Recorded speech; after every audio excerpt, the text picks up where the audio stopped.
A group of nuns in North Texas are suing a local bishop, accusing him of, quote, pure evil. The bishop shut down the nuns' monastery, claiming the Reverend Mother violated a vow of chastity with a priest. But the Reverend Mother denies the accusation, and now the nuns are suing for $1 million. ABC's Will Ganss has that story.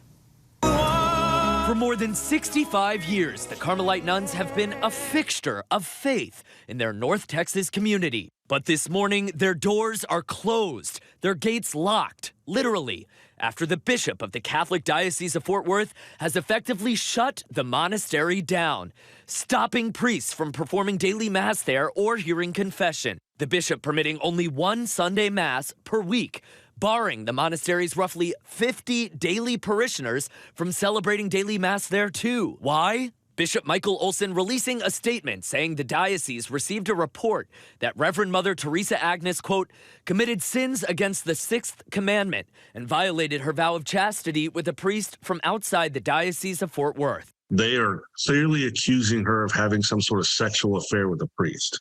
That absolutely never happened. She's in a wheelchair. She has a feeding tube. She has a PICC line and IV drip that she's on 10 hours a day. She is an incredibly strong woman. The bishop conducting his own investigation, during which the diocese claims the Reverend Mother admitted to the accusations against her.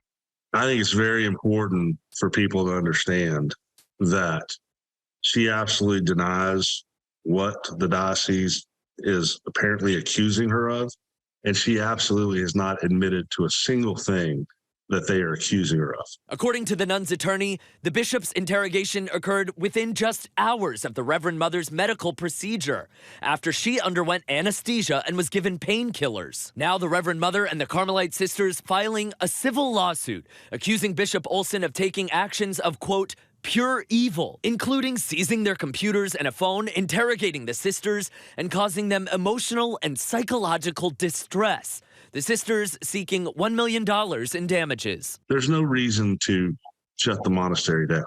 Not having the ability to have daily mass and not being able to give confession, it's like food and water to you and me. That is a significant part of their spiritual life. The diocese firing back, writing in a legal filing, quote, civil courts are not, however, the appropriate forum to resolve such a theologically laden dispute over an investigation into what the diocese considers sinful behavior. The bishop's tenure in Fort Worth isn't without controversy. In 2018, he appeared on the cover of the Star-Telegram when a petition asking the church to look into Olson's actions was signed by more than 1,500 parishioners. And now another campaign popping up, Justice for Texas Nuns, declaring, quote, Bishop Olson's desire for power and greed has gone too far and must be investigated. Reverend Mother Teresa Agnes is quoted in court documents saying this, quote, order of women are not and have never been under the control of the bishop of the local diocese, and that they answer directly to the Pope. The Carmelite nuns are a Texas nonprofit, and while their civil lawsuit seeks $1 million in damages, their lawyer says this battle has nothing to do with money. My clients don't want $1 million. My clients want to be left alone to worship their God, and they want their private information back. That's the goal of this lawsuit. And Will Ganss joins me now for more on this. Well, these nuns, they've been a fixture in the community for more than 65 years. So how's the community reacting to all of this? Well, the community is showing their support for the nuns. I think as of this morning, they are laying roses outside of the locked gates of the monastery. And I know that later today, this afternoon, they're planning to gather in a local park to pray together to show their support for the nuns because they can't get inside.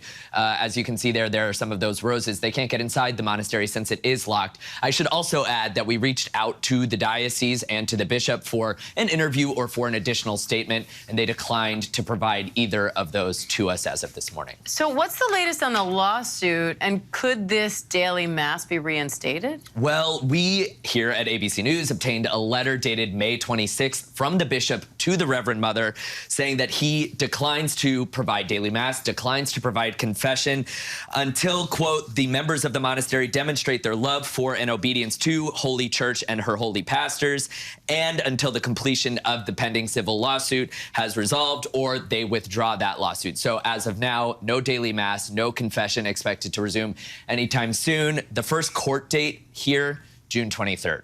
Wow. All right, Will Ganss, thanks for that. Of course.